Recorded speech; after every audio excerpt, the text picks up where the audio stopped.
नाम है अरविंद शर्मा और मैं आज शुरू करने जा रहा हूं आप सभी लोगों के लिए एक खास सीरीज जिसका नाम है ऑप्शंस ट्रेडिंग।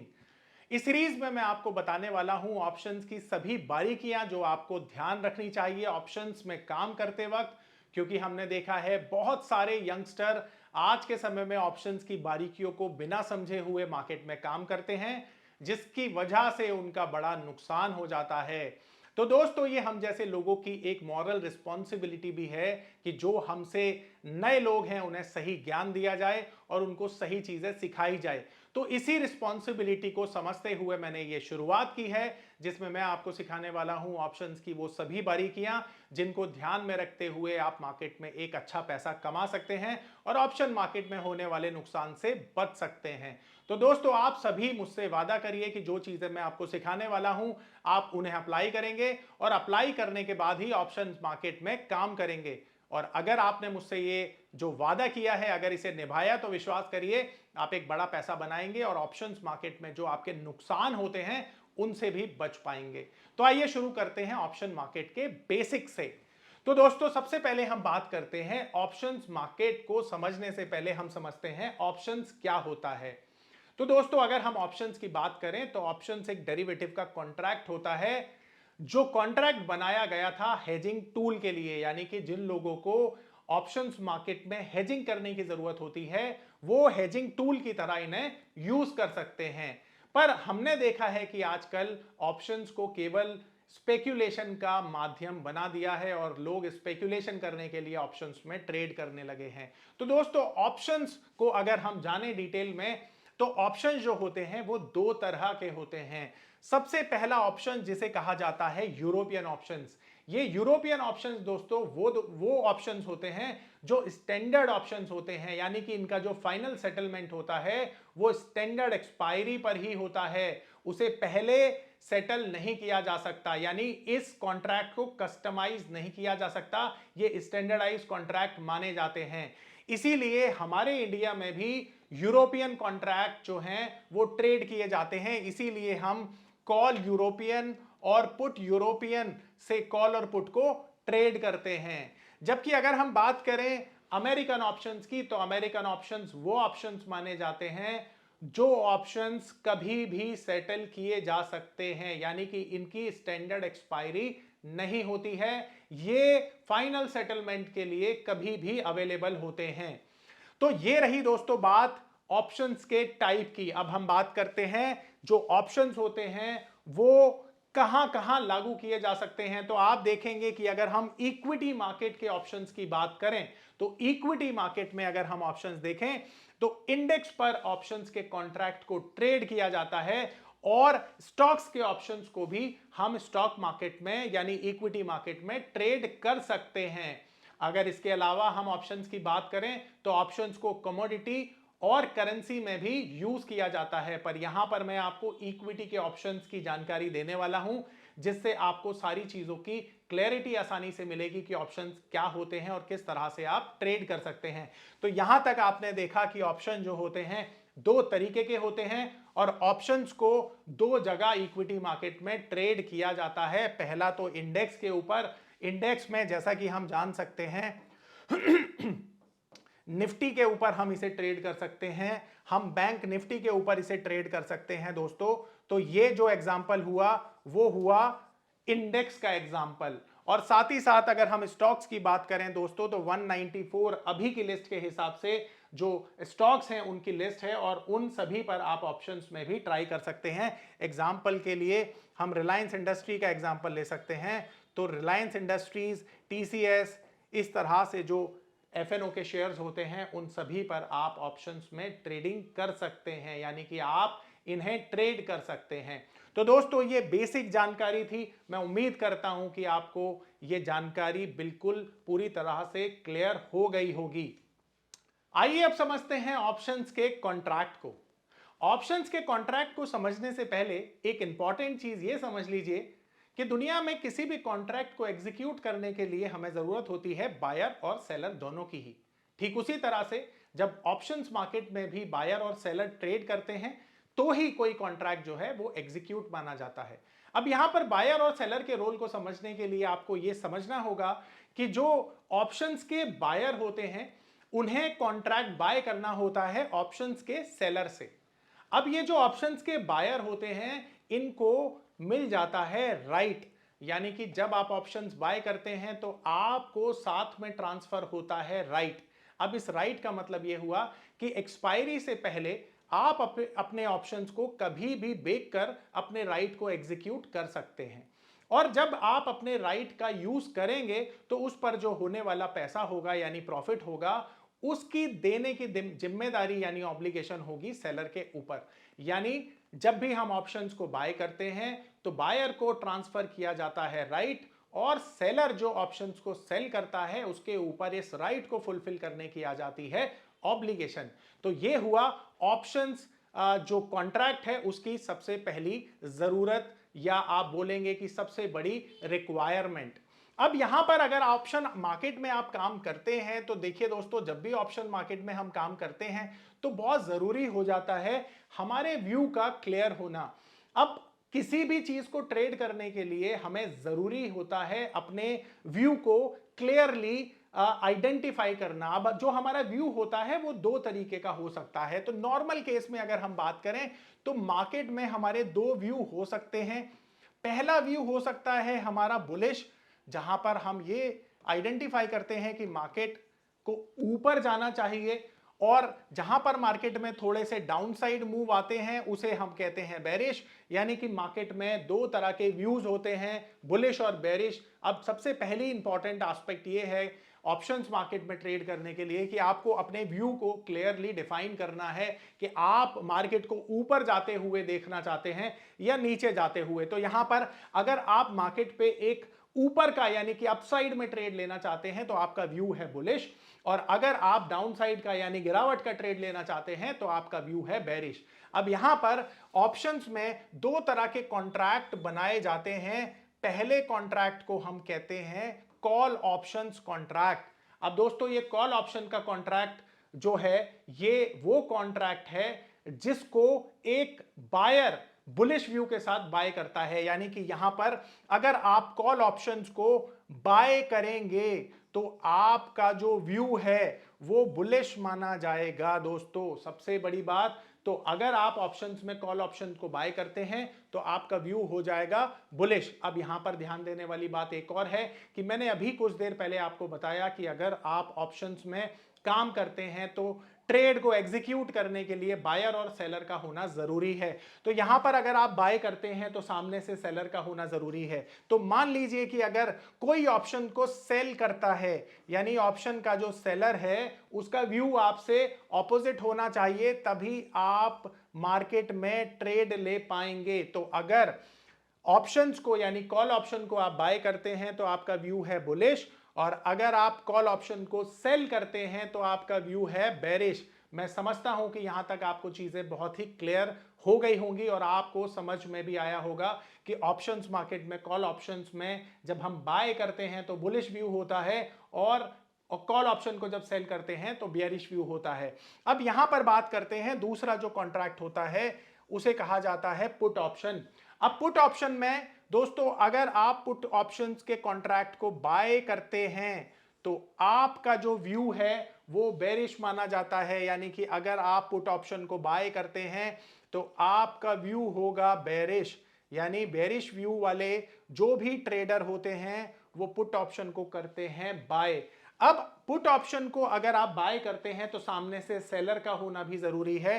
तो अगर आप पुट ऑप्शन को कर देते हैं सेल तो आपका व्यू हो जाता है दोस्तों बुलिश। यानी पुट ऑप्शन का जो सेलर होता है, जो पुट ऑप्शन का सेलर होता है वो बुलिश व्यू के साथ पुट ऑप्शन को सेल करता है। तो दोस्तों ये वो बेसिक सी कंसेप्ट है जो सबसे पहले आपको समझना चाहिए, और मैं उम्मीद करता हूं कि अब यहां तक आप ये समझ चुके हैं कि जो ऑप्शन का कॉन्ट्रैक्ट होता है उसमें बायर और सेलर किस तरह से बना जाता है, और बायर सेलर बनने के बाद हमारा जो व्यू है वो किस डायरेक्शन में होता है।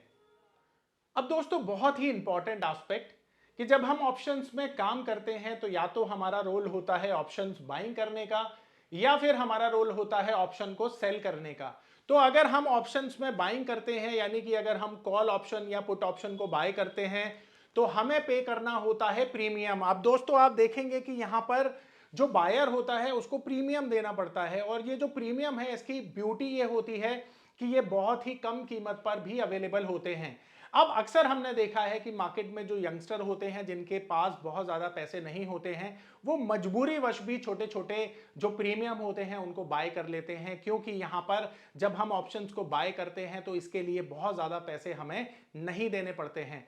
और यहीं पर जो सेलर है वो टेम्पटेशन का जाल फैलाता है और जो बायर्स होता है उसको ट्रैप कर लेता है। साथ ही साथ यहां पर एक और चीज मैं आपको बताना चाहता हूं कि ऑप्शंस बायर के लिए एक ब्यूटी ये भी होती है कि खोने के लिए केवल उनके पास वही अमाउंट होता है जो उन्होंने प्रीमियम के तौर पर सेलर को पे किया है। यानी कि यहां पर अगर आप ऑप्शंस बायर हैं और आप प्रीमियम को पे करते हैं तो आपके पास खोने के लिए जो है वो लिमिटेड अमाउंट है जो आपने प्रीमियम बाय किया है, और आपके पास पाने के लिए अनलिमिटेड प्रॉफिट है, जो अगर आपका ट्रेड सही दिशा में हुआ तो आपको अनलिमिटेड प्रॉफिट भी होगा। इसी सोच के साथ जो बायर होता है वो प्रीमियम को बाय करता है, और इस बात की बहुत ज्यादा संभावना होती है कि जो बायर है उसको लॉस हो।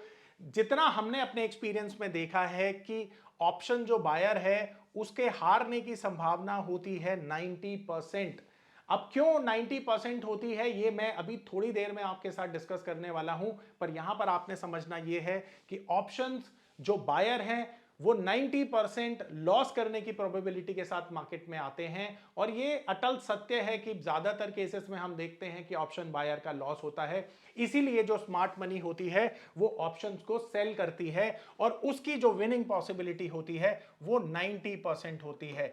याद रखिए, जो विनिंग पॉसिबिलिटी है ऑप्शन सेलर की 90% है, और जो लूजिंग पॉसिबिलिटी है वो जो बायर की है वो 90% है। तो यहां पर एक बात बहुत क्लियर हो जाती है कि जब हम ऑप्शंस को बाय करते हैं तो प्रीमियम बहुत थोड़ा सा देकर भी बाय कर सकते हैं, पर यहां पर अगर हम सेलर बनना भी चाहें तो जो छोटे इन्वेस्टर्स होते हैं, छोटे ट्रेडर्स होते हैं, वो कभी भी सेलर इसलिए नहीं बन पाते क्योंकि उसके लिए जरूरत होती है मार्जिन की।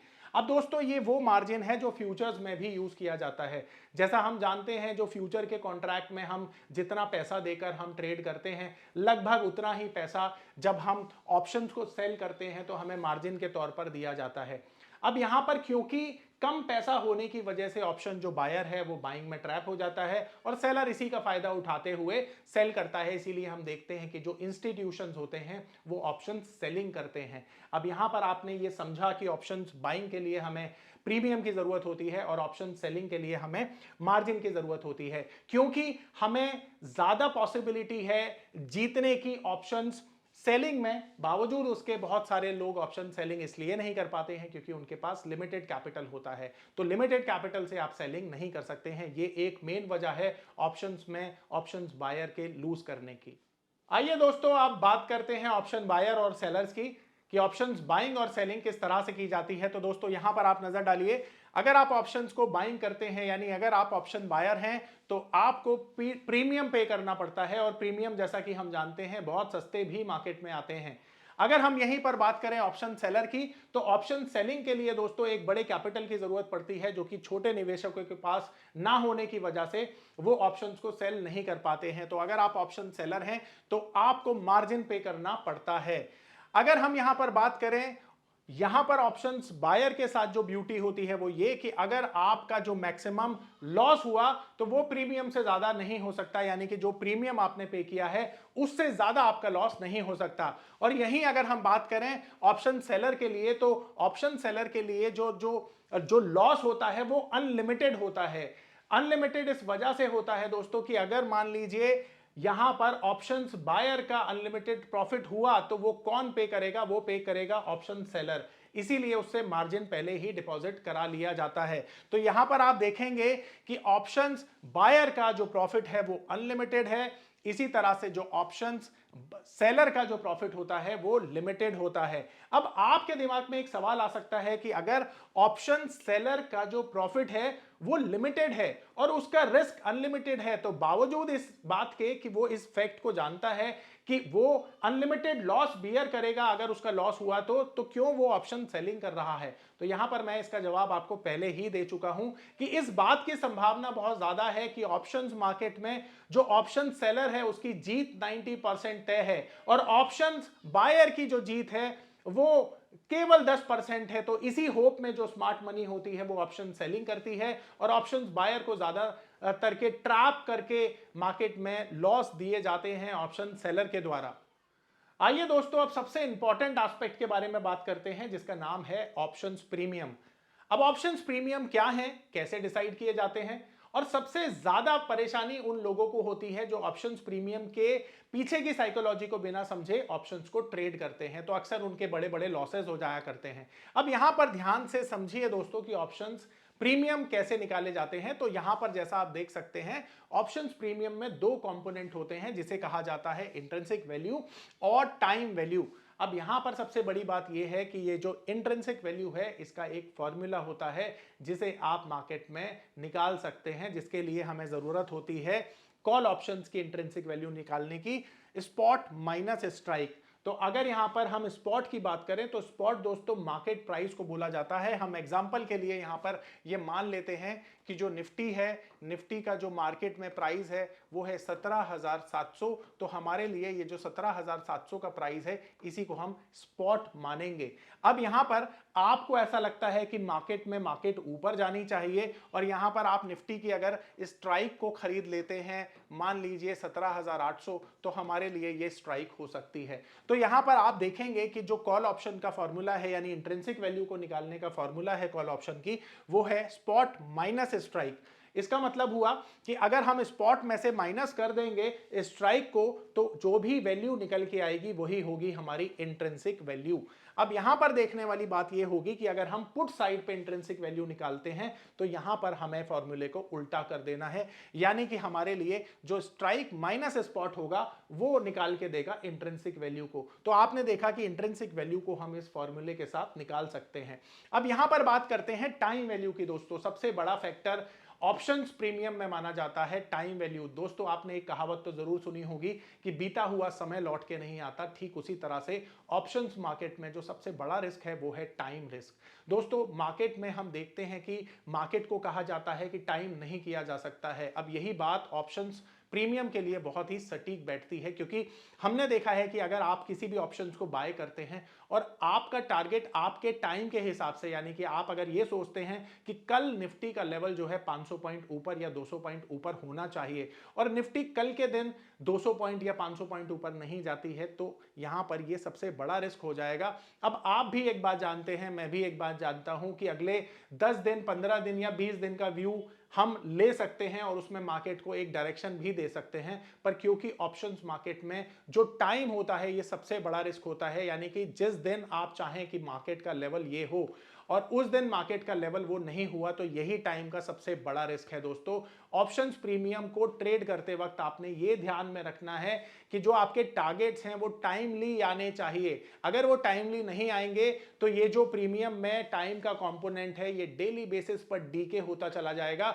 और ऑप्शंस में से जो प्रीमियम में वैल्यू है टाइम की वो जीरो हो जाएगी एक्सपायरी वाले दिन। यानी कि एक छोटे से एग्जांपल से समझिए कि अगर मार्केट खड़ी है 17,700 के लेवल पर और मुझे ऐसा लगता है कि मार्केट में 17,800 का लेवल आना चाहिए और मार्केट अगर 17,700 पर ही एक्सपायर हो जाती है, तो यहां पर आप देखेंगे कि जो मार्केट में मैंने मार्केट को टाइम किया था कि कल के दिन या मान लीजिए एक्सपायरी वाले दिन मार्केट 17,800 जानी चाहिए, तो यहां पर एक्सपायरी वाले दिन या अगले दिन मार्केट अगर 17,800 नहीं जाती है, 17,700 रह जाती है, तो जो कंपोनेंट टाइम का है प्रीमियम में वो जीरो हो जाएगा। यानी कि सबसे बड़ा रिस्क ऑप्शन मार्केट में टाइम का है। अगर मार्केट में आपके टारगेट टाइमली नहीं आते जो आपने सोचे हैं, तो आपके प्रीमियम में से एक बड़ी वैल्यू जिसे हम टाइम वैल्यू बोलते हैं वो डीके हो जाती है। अब टाइम वैल्यू को कॉस्ट ऑफ कैरी के रूप में आप समझ सकते हैं, यानी कि ये वो वैल्यू है जो आपको इंटरेस्ट के तौर पर किसी भी कॉन्ट्रैक्ट के लिए ली जा रही है और जितने दिन के लिए ये ली जा रही है, उतने दिन अगर आपका टारगेट नहीं आया तो ये डेली बेसिस पर डिक्रीज होती चली जाएगी, डीके होती चली जाएगी और एक्सपायरी वाले दिन टाइम वैल्यू दोस्तों जीरो हो जाती है। ये ध्यान रखिएगा और यही आपका ऑप्शंस प्रीमियम में सबसे बड़ा रिस्क भी माना जाता है। अब दोस्तों हम बात करते हैं ऑप्शंस के जो प्रीमियम होते हैं वो तीन तरह के होते हैं। सबसे पहला होता है इन द मनी प्रीमियम, दूसरा होता है एट द मनी और तीसरा होता है आउट ऑफ द मनी। अब इन तीनों में क्या अंतर होता है, कौन से प्रीमियम्स नॉर्मली आप लोगों को ट्रेड करने चाहिए, वो समझते हैं। अब यहां पर आप देखेंगे कि यहां पर अगर हम प्रीमियम को देखें तो इन द मनी प्रीमियम वो प्रीमियम होते हैं जिनमें इंट्रिंसिक वैल्यू पॉजिटिव मानी जाती है, यानी कि जिसमें भी इंट्रिंसिक वैल्यू पॉजिटिव होगी वो आपके लिए माना जाएगा in the money premium. Example के तौर पर आप इस फॉर्मूले को देख सकते हैं, जहां पर हमने निफ्टी का जो स्पॉट है वो 17,700 अज्यूम किया है। उसी हिसाब से आप यहां पर अगर स्ट्राइक ऐड करेंगे तो आपको जो वैल्यू निकल के आएगी उससे पता चल जाएगा कि प्रीमियम में इंट्रिंसिक वैल्यू है या नहीं। एग्जांपल के तौर पर हम ये मान लेते हैं कि जो निफ्टी का स्पॉट है वो 17,700 है और आप अगर कॉल खरीदते हैं निफ्टी की 17,600 की, तो यहां पर आप देखेंगे कि 17,600 की जो वैल्यू है यहां पर इंट्रिंसिक वैल्यू इंटैक्ट है, यानी 100 रुपए इंट्रिंसिक वैल्यू यहां पर आपको नजर आएगी इस फॉर्मूले को लगाने के बाद। जैसे एक एग्जांपल के तौर पर हम देखते हैं तो यहां पर हमने देखा 17,700 है और यहां पर स्ट्राइक जो हमने ली है वो 17,600 है, तो यहां पर जो इंट्रिंसिक वैल्यू निकल के आएगी वो 100 रुपए होगी। तो आप देखेंगे कि जो इन द मनी प्रीमियम होते हैं वो प्रीमियम होते हैं जहां पर इंट्रिंसिक वैल्यू पॉजिटिव होती है। तो जिन भी प्रीमियम में इंट्रिंसिक वैल्यू पॉजिटिव होती है वो इन द मनी होते हैं और normally in the money premium महंगे माने जाते हैं, क्योंकि जहां पर इंट्रिंसिक वैल्यू जितनी हाई होगी प्रीमियम की वैल्यू भी उतनी ही ज्यादा होगी। अब हम बात करते हैं एट द मनी की, तो एट द मनी नॉर्मली जहां पर भी मार्केट सब खड़ा होता है, यानी स्पॉट से जो सबसे नियर स्ट्राइक होती है, नॉर्मली थंब रूल के हिसाब से वो एट द मनी मानी जाती है। पर यहां पर समझने के लिए हम ये मान लेते हैं कि अगर स्पॉट जो निफ्टी का है वो 17,700 का है और यहां पर हम ये माने कि 17,700 का ही अगर हम कॉल का स्ट्राइक बाय करते हैं तो यहां पर इंट्रिंसिक वैल्यू इसी फॉर्मूले के हिसाब से जीरो आएगी। हम ये मान लेंगे कि जहां पर इंट्रिंसिक वैल्यू जीरो है वहां पर वो प्रीमियम जो है एट द मनी माने जाते हैं। बट जैसा मैं आपको बता चुका हूं थंब रूल के हिसाब से जो सबसे नियर कॉन्ट्रैक्ट होते हैं उनको हम स्पॉट मार्केट से जो सबसे नियर होते हैं उन्हीं को हम एट द मनी बोलते हैं। बट यहां पर समझाने के लिए एक अच्छा तरीका यह है कि आप यही मानिए कि 17,700 पे मार्केट खड़ा है जो स्पॉट है और 17,700 का ही अगर आप स्ट्राइक लेंगे तो यहां पर जो इंट्रिंसिक वैल्यू बनेगी वो जीरो होगी, यानी कि जहां पे इंट्रिंसिक वैल्यू जीरो है वो एट द मनी प्रीमियम माने जाते हैं। अब यहां पर अगर आप 17,800 के प्रीमियम को ट्रेड करेंगे तो ये माना जाएगा out of the money premium. तो out of the money premium वो होते हैं जहां पर इंट्रिंसिक वैल्यू नेगेटिव आ जाती है। अब यूं तो जैसे ऑप्शन मार्केट में हमने देखा है, पहले मैंने आपको बताया है कि मैक्सिमम जो लॉस है वो आपका प्रीमियम से ज्यादा हो नहीं सकता है, तो इंट्रिंसिक वैल्यू नॉर्मली कभी भी नेगेटिव नहीं हो सकती है ऑप्शंस के केस में। पर यहां पर समझने के लिए इस कंसेप्ट को हम समझ रहे हैं ताकि चीजें बहुत आसानी से समझ में आ जाएं। तो अगर आप यहां पर देखेंगे कि अगर जो स्पॉट है वो 17,700 है और इसमें से अगर हम 17,800 को माइनस करें अपने इस फॉर्मूले के हिसाब से, तो जो 100 माइनस वैल्यू आएगी वो इंट्रिंसिक वैल्यू को नेगेटिव बताने का काम करती है। तो यहां पर जहां भी प्रीमियम में नेगेटिव वैल्यू आती है वो out of the money premium माने जाते हैं। अब जैसा कि हम पहले चर्चा कर चुके हैं, बात कर चुके हैं कि यहां पर जब ऑप्शंस के प्रीमियम तय होंगे तो वहां पर दो कंपोनेंट मेजर होंगे, जिसमें एक होगा इंट्रिंसिक वैल्यू और दूसरा होगा टाइम वैल्यू। तो आप देखेंगे कि यहां पर जो प्रीमियम बनाए जाते हैं उसमें टाइम वैल्यू और इंट्रिंसिक वैल्यू का कंपोनेंट मिला के बनाए जाते हैं। तो यहां पर आप देखेंगे कि ओटीएम प्रीमियम में जो इंट्रिंसिक वैल्यू है वो तो नेगेटिव है, तो इसका मतलब यह हुआ कि प्रीमियम में जो है केवल वो है टाइम वैल्यू। अब यहां पर आप देखेंगे इसीलिए ये प्रीमियम जो है सस्ते माने जाएंगे। अब आप देखेंगे कि एट द मनी में भी इंट्रिंसिक वैल्यू नहीं है, तो यहां भी जो प्रीमियम में आपको मिलेगा वो मेजर कंपोनेंट टाइम का मिलेगा। पर अगर हम बात करें आईटीएम प्रीमियम की, इन द मनी प्रीमियम की, तो इन द मनी में आप देखेंगे टाइम वैल्यू और जो इंट्रिंसिक वैल्यू है दोनों के कंपोनेंट हाई होंगे, तो इसीलिए यहां पर ये जो प्रीमियम है इनकी कॉस्ट भी ज्यादा मानी जाएगी। तो आपने ये समझा कि जो तीन तरह के प्रीमियम होते हैं वो कौन से होते हैं और क्यों होते हैं। अब यहां पर अगर हम कॉल साइड की जगह पुट साइड की बात करें तो प्रीमियम को आप रिवर्स कर सकते हैं, यानी कि इस फॉर्मूले को सिर्फ आपने रिवर्स करना है और पुट के लिए जो फॉर्मूला हम लगाते हैं वो होता है स्ट्राइक माइनस स्पॉट, और उसी के हिसाब से आपने इंट्रिंसिक वैल्यू को कैलकुलेट भी करना है।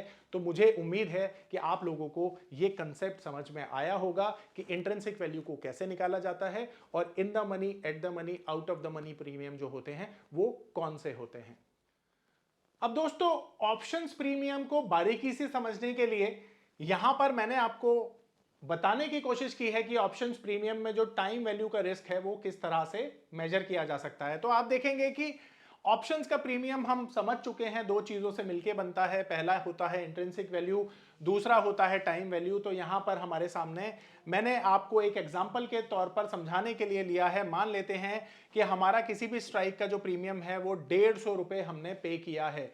अब उस 150 रुपए में एक ब्रेकअप निकाल के समझते हैं कि टाइम वैल्यू और जो इंट्रिंसिक वैल्यू है वो किस तरह से निकल सकती है। तो यहां पर हमने स्पॉट माइनस स्ट्राइक के फॉर्मूले से हम इंट्रिंसिक वैल्यू को निकाल लेंगे और जो प्रीमियम में बाकी का हिस्सा बचेगा वो होगा टाइम वैल्यू। तो यहां पर हमने ये अज्यूम कर लिया है कि ये जो 100 रुपए है ये है इंट्रिंसिक वैल्यू और ये जो 50 रुपए है इस प्रीमियम में वो है टाइम वैल्यू। अब टाइम वैल्यू के रिस्क को समझने के लिए हम ये अज्यूम कर लेते हैं कि जो एक्सपायरी है कॉन्ट्रैक्ट की वो अगले 5 दिनों में होने वाली है, यानी नंबर ऑफ डेज जो एक्सपायरी में बचे हैं वो हैं 5। तो आप देखेंगे यहां पर हम 50 रुपए की जो टाइम वैल्यू है उसको नंबर ऑफ डेज से डिवाइड कर देंगे तो निकल के आ जाएगा यहां पर डे की टाइम वैल्यू का रिस्क। तो आप देखेंगे कि यहां पर जब हमने 50 को 5 से डिवाइड किया तो हमारा आंसर 10 आया, यानी कि ये 10 रुपए डेली टाइम डीके का जो रिस्क है वो आपके प्रीमियम में इंटैक्ट है। तो आप ये समझ सकते हैं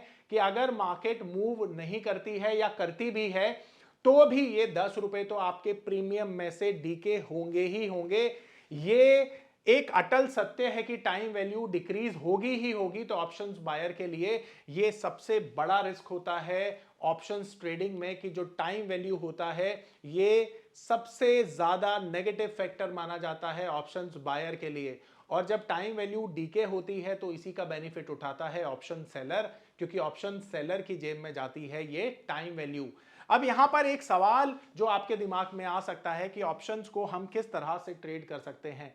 तो यहां पर ऑप्शंस को ट्रेड करने के लिए हमारे पास दो तरीके होते हैं। पहला डे ट्रेडिंग, यानी बहुत सारे जो लोग हैं ऑप्शंस को केवल इंट्राडे में ट्रेड करते हैं और अपनी पोजीशन को एग्जिट कर लेते हैं। तो वो बेस्ट तरीका हो सकता है ऑप्शंस को ट्रेड करने का, क्योंकि ऑप्शंस में जब हम ओवरनाइट पोजीशन को कैरी करते हैं तो वहां पर टाइम डीके का एक रिस्क और इंटैक्ट हो जाता है। तो आप लोगों के लिए ये बेहतर स्ट्रेटेजी हो सकती है अगर आप इंट्राडे में ही ऑप्शंस को ट्रेड करके जो भी लॉस प्रॉफिट है उसको सेटल कर लें। तो ये बेस्ट स्ट्रेटेजी हो सकती है उन लोगों के लिए जो ऑप्शंस मार्केट में ट्रेड करना चाहते हैं। अब यहां पर आप अगर इस ऑप्शंस के कॉन्ट्रैक्ट को मान लीजिए होल्ड करते हैं तो होल्ड कब तक कर सकते हैं, तो इसके लिए आप इस कॉन्ट्रैक्ट की एक्सपायरी तक इसे होल्ड कर सकते हैं। तो ये दो तरीके होते हैं जिनसे ऑप्शंस के प्रीमियम को आप ट्रेड करते हैं। या तो आप इंट्राडे में ट्रेड करेंगे और इंट्राडे में भी आप जब भी निकलना चाहें आप अपनी पोजीशन से एग्जिट ले सकते हैं। जैसे मान लीजिए 10 बजे मैंने कोई ऑप्शंस बाय किया और 10:05 पर मुझे प्रॉफिट आ रहा है तो 5 मिनट के बाद मैं अपनी पोजीशन को एग्जिट कर सकता हूं प्रॉफिट के साथ।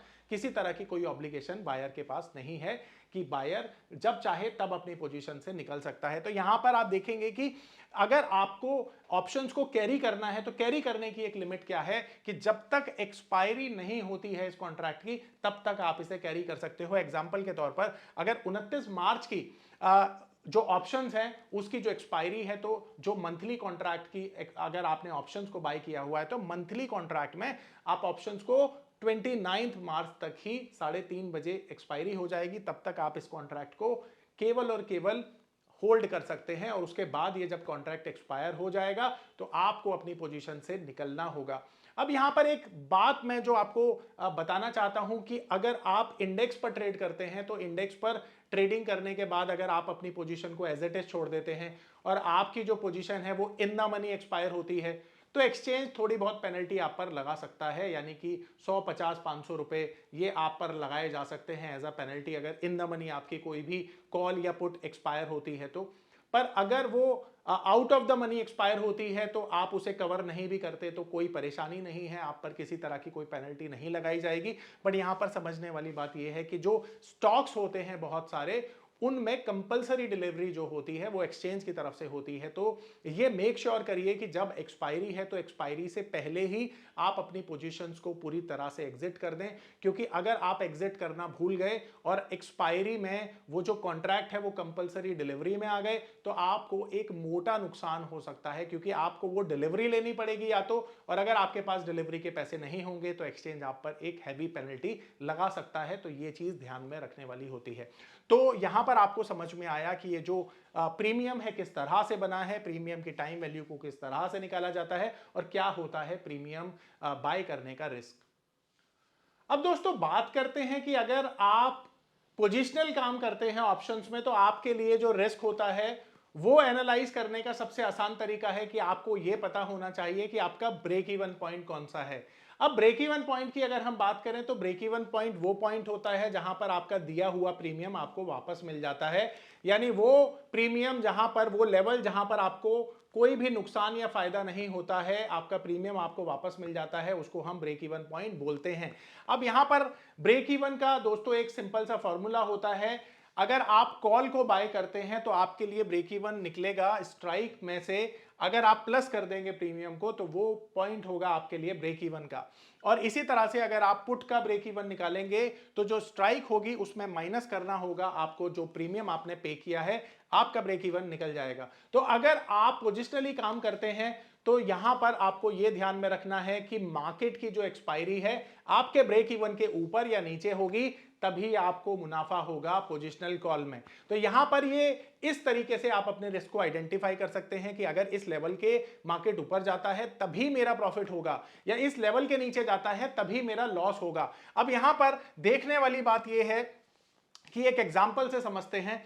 मान लीजिए मैंने यहां पर एक कॉल बाय की और कॉल का स्ट्राइक जो है वो है 17,800। अब यहां पर देखने वाली बात यह है दोस्तों कि यहां पर जो स्पॉट है निफ्टी का वो है 17,700 और मैंने जो कॉल बाय की है वो आउट ऑफ द मनी है।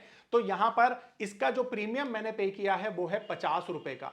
अब अगर मैं इसे एक्सपायरी तक होल्ड करता हूं तो मेरे लिए ब्रेक इवन क्या निकलेगा, तो यहां पर आपको क्या करना है, यही फॉर्मूला जो मैंने अभी आपको बताया है यहां पर बस इसे अप्लाई करना है। तो यहां पर मेरा जो स्ट्राइक है 17,800 का है और यहां पर अगर मैंने प्रीमियम जो पे किया है उसको ऐड कर दूं तो ये जो 50 रुपए का मैंने प्रीमियम दिया है वैल्यू निकल के आएगी 17,850। तो स्ट्राइक में जब मैंने प्रीमियम को ऐड किया तो मेरा ब्रेक इवन पॉइंट निकल के आया। अब इसका मतलब यह हुआ कि अगर मार्केट की एक्सपायरी जो है वो 17,850 के ऊपर हो जाएगी तो मेरा ये जो प्रीमियम मैंने पे किया है 50 रुपए ये वापस मुझे मिल जाएगा और मेरा कोई लॉस नहीं होगा। साथ ही साथ अब यह समझने की जरूरत है कि अगर मान लीजिए यहां पर एक्सपायरी इसके ऊपर होती है, यानी 17,850 के ऊपर अगर मार्केट की एक्सपायरी होती है तो वो मेरा प्रॉफिट जोन होगा, यानी मुझे मार्केट में मेरा प्रीमियम भी वापस मिलेगा और मुझे प्रॉफिट भी हो जाएगा। और 18,050 के जितना नीचे मेरा प्रीमियम या मार्केट की एक्सपायरी होगी उतना ही मुझे लॉस माना जाएगा। तो यहां पर ये जो ब्रेक इवन है ये निकाल के आप ये तय कर सकते हैं कि आपका जो प्रॉफिट जोन है वो कौन सा होगा और कहां पे आपको लॉस होगा। तो मुझे उम्मीद है दोस्तों ये कंसेप्ट जो ब्रेक इवन का है आप बखूबी समझ गए होंगे। आइए दोस्तों अब लाइव ऑप्शन चेन में समझते हैं कि ये जो प्रीमियम है ये कैसे तय किए जाते हैं। In the money, at the money, out of the money में क्या डिफरेंस होता है और इन डिफरेंस को कैसे आइडेंटिफाई किया जाता है। तो यहां पर आपको देखना होगा निफ्टी के स्पॉट पर यानी मार्केट के प्राइस पर। तो जैसा आप देख सकते हैं जो निफ्टी का स्पॉट है वो 17,711 है। इसका मतलब है मार्केट में जो प्राइस है निफ्टी का वो हमारे लिए स्पॉट का काम करेगा। अब यहां पर आप देख सकते हैं कि यहां पर जो ये ऑप्शन चेन है निफ्टी का, यहां पर ये जो स्ट्राइक्स हैं ये अवेलेबल हैं दोनों ही तरफ की, कॉल भी और पुट भी। तो यहां पर आपके पास ये मल्टीपल ऑप्शंस होते हैं, आप मल्टीपल ऑप्शंस का यूज करके समझदारी से अपने प्रीमियम का चुनाव कर सकते हैं। पर यहां पर आप देखेंगे कि हमारे लिए जैसा हमने डिस्कस किया 17,700 का जो प्रीमियम है, जो स्ट्राइक है, वो सबसे क्लोज है स्पॉट के, तो इसलिए हमारे लिए 17,700 कॉल साइड और पुट साइड दोनों में ही एट द मनी का काम करेगा। अब यहां पर आप देखेंगे कि अगर हम 17,650 कॉल साइड पे 17,600 और इसके नीचे के सारे प्रीमियम की बात करें तो ये सारे के सारे प्रीमियम इन द मनी माने जाएंगे, क्योंकि इन सभी में 17,700 के नीचे वाले जितने भी प्रीमियम हैं सभी में इंट्रिंसिक वैल्यू इंटैक्ट है। और जैसे जैसे आप डीप इन द मनी में जाएंगे प्रीमियम की वैल्यू भी उतनी ही बढ़ती जाएगी। एग्जांपल से समझिए, यहां पर 17,700 का दोस्तों जो प्रीमियम है उसकी वैल्यू है 70 रुपया यानी 70 रुपीज। अब यहां पर आप देखेंगे तो यहां पर इंट्रिंसिक वैल्यू नहीं है बल्कि टाइम वैल्यू के लिए ही पैसा दिया जा रहा है। और अगर हम यहां पर 17,650 की जो कॉल है उस पर अगर मूव करते हैं तो लगभग इसका जो प्राइस है वो 100 रुपए का है। तो आप समझ सकते हैं ये जो 100 रुपए का प्रीमियम है इसमें जो इंट्रिंसिक वैल्यू है उसका कंपोनेंट भी इंटैक्ट है, इसीलिए ये प्रीमियम की जो वैल्यू है बढ़ गई है। अब यहां पर अगर आप 17,600 पे मूव करते हैं तो आप देखेंगे यहां पर प्रीमियम की जो कॉस्ट है, वैल्यू है, वो 137 रुपीज हो गई है।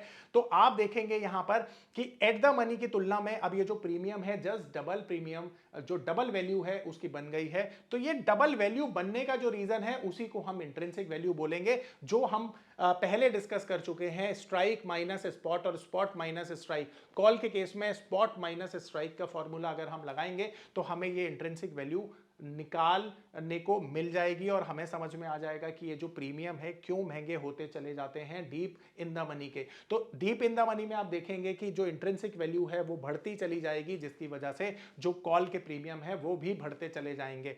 अब यहां पर अगर आप देखेंगे out of the money premium जैसे ही डीप होंगे उनकी वैल्यू और कम होती चली जाएगी। जैसे अगर आप देखेंगे 17,750 का अगर मैं प्रीमियम देखूं तो यहां पर आपको केवल 45 रुपए का 45 रुपीज का नजर आएगा। और अगर आप देखेंगे 17,800 के प्रीमियम को तो वो केवल 28 रुपए 28 रुपीज का नजर आएगा। तो ये क्यों प्रीमियम सस्ते होते चले जाते हैं? क्योंकि जितनी हम deep out of the money के केस में जाएंगे प्रीमियम हमें और सस्ते मिलेंगे, क्योंकि वहां पे केवल हमें टाइम के लिए ही पे करना होगा। अब यहां पर यहीं पे इन्हीं deep out of the money जो प्रीमियम है यहीं पर ज्यादा ट्रैप होते हैं यंगस्टर, क्योंकि उनके पास ज्यादा पैसा नहीं होता है इन द मनी कॉल को खरीदने का। तो वो अक्सर सस्ता खरीदने के चक्कर में, ज्यादा खरीदने के चक्कर में इन चीजों में ट्रैप हो जाते हैं और अक्सर हमने देखा है ज्यादा लॉसेस उन्हीं को बियर करने पड़ते हैं। तो आप ये ध्यान रखिए कि अगर आप ऑप्शंस प्रीमियम को बाय करना चाहते हैं तो आपके लिए ऑप्शन प्रीमियम में एट द मनी और in the money best options हैं। और आउट ऑफ द मनी को आप तब तक ट्रेड मत करिए जब तक कि आपको यह नहीं लगता है कि एक बड़ी मूवमेंट मार्केट में इवेंट की वजह से या किसी और कारण की वजह से आने वाली है। तो जब भी मार्केट में बड़े मूव नहीं आएंगे तब तक आपको इन द मनी कॉल और एट द मनी में ही ज्यादा प्रॉफिट होगा, पैसा बनेगा। आउट ऑफ द मनी में पैसा नहीं बनेगा। तो ये चीज आप ध्यान में रखिएगा। अब यहां पर अगर हम पुट साइड की बात करें तो पुट में बिल्कुल रिवर्स होता है कॉल का। अगर हम फॉर्मूला भी देखें तो स्ट्राइक माइनस स्पॉट होता है। तो यहां पर हम देखेंगे 700 के ऊपर वाली जितनी स्ट्राइक्स हैं वो पुट के केस में इन द मनी मानी जाएंगी, 17,700 एट द मनी मानी जाएगी और 17,700 के नीचे वाली जितनी भी स्ट्राइक्स हैं वो आउट ऑफ द मनी मानी जाएंगी। तो दोस्तों मैं उम्मीद करता हूं कि ये जो ऑप्शंस के प्रीमियम का गणित है आपको समझ में आया होगा और आपको ये भी समझ में आया होगा कि प्रीमियम कैसे तय किया जाता है। मैं उम्मीद करता हूं कि हमारे इस बेसिक वीडियो में आपको ये समझ में आया होगा कि ऑप्शंस क्या होता है, ऑप्शंस के प्रीमियम किस तरह से तय किए जाते हैं और ऑप्शंस में जो रिस्क होते हैं वो किस तरह से होते हैं। दोस्तों आज का वीडियो अगर आपको पसंद आया हो तो आप इसे ज्यादा से ज्यादा लाइक करिए, कमेंट करिए, शेयर करिए और सब्सक्राइब करिए हमारे चैनल को। और ऐसे ही जुड़े रहिए अच्छी अच्छी इंफॉर्मेशन पाने के लिए हमारे साथ। धन्यवाद।